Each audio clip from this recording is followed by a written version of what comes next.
I'm Josh Rodriguez-Hobbs. I am from Baltimore, Maryland, and I'm a 2018 ECF Fellow. So I serve as the Episcopal Chaplain at the Johns Hopkins Hospital. And one of the projects we've been working on at Johns Hopkins is forming medical religious partnerships between the hospital and faith communities to address public health disparities in the city of Baltimore.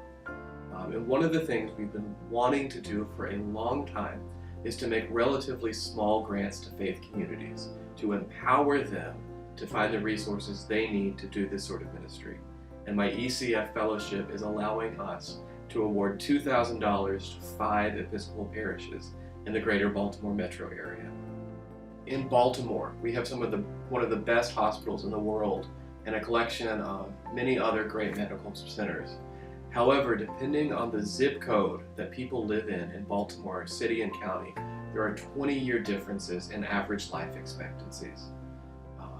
And faith communities have social capital to address these health disparities in ways that hospitals and other community organizations can't. One of the things we're really exploring through my fellowship is how effective is it for a healthcare system to directly give money to a faith community, and what does it do for public health outcomes in cities and other communities in the United States. I really believe that the church is called to a ministry of healing. And a lot of times we think of that in terms of spiritual healing and have wonderful ways that the churches and faith communities impact individual spiritual lives. However, when we look in the Gospels, Jesus' ministry is filled with stories where he's concerned about people's physical healing too. And this is one way that churches can really make huge impacts with things like high blood pressure screenings, which most people with high blood pressure are asymptomatic until they go into a multi-organ failure because of the impacts of having high blood pressure for years. So churches are really well situated to provide early interventions to help people screen and identify health issues that really are saving lives and extending the ministry of healing, not just for spiritual but physical ways as well. ECF is really investing in me and in this project in a way that other organizations were not willing to. This is something that Johns Hopkins has wanted to do for a while, and it was really a challenge to find the funding because there's no research that this is effective.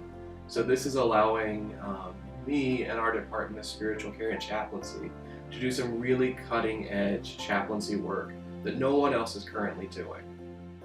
Also, the funding is going to allow me to attend the annual conference of the Association for Clinical Pastoral Education to share our learnings and do a poster presentation.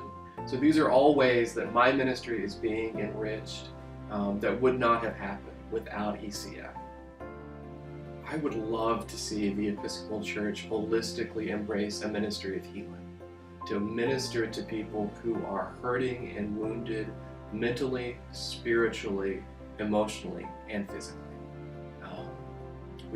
General Convention recently passed resolutions advocating a single-payer health system, provide health insurance for every person in the United States of America. And I really believe in that goal, and yet that is a political reality that is probably many years away.